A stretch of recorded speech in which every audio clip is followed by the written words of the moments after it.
পিরোজপুর ডিস্ট্রিক্টে তিনটি আসনের 3 জন সংসদ সদস্য এই সংসদ চলাকালীন সময় আমার কাছে এসেছিলেন কথা বলবেন। আমি খুব সংক্ষেপে শোনার পরে আমার মনে পড়লো যে কয়েক মাস আগে আর 7-8 মাস আগে মনে হয় ঘটনাটি পত্রিকায় পড়েছিলাম, কিছুটা ধারণা ছিল আমার। তো আমি বললাম যে সংসদ চলছে, ব্যস্ত আপনারা সবাই, আমরা ব্যস্ত, শেষ হলে আমি আপনাদের সময় দিচ্ছি।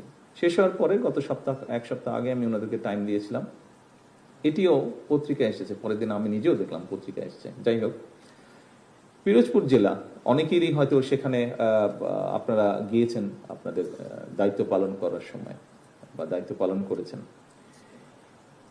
এলজিআরডি মন্ত্রণালয়ের ব্যাপারে ওনারা এসেছিলেন।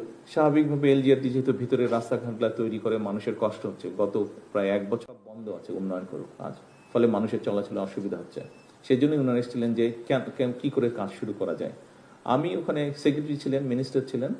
আমি কথা প্রশ্নতে গিয়ে জানতে পারলাম যে সেখানে শুধু এলজিআরডি একটা মিনিস্ট্রি থেকে 3500 কোটি টাকা নাই হয়ে গিয়েছে, শুধু কাগজ দেখিয়ে টাকা নিয়ে চলে গেছে, কোনো কাজ হয়নি। জাস্ট উপরে কোনো রকম একটা লোক দেখাতে হবে একটা কিছু করেছে, 3500 কোটি টাকা গায়েব হয়ে গেছে, নেই।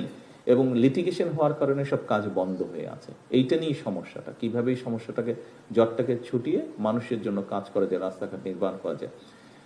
একটি ডিপার্টমেন্ট থেকে 3500 কোটি টাকা, এবং কথা প্রসঙ্গে তখন আমি জানতে পারলাম আরো কয়েকটি ডিপার্টমেন্ট মিলিয়ে একটি জেলাতে 6000 কোটি টাকা নেই।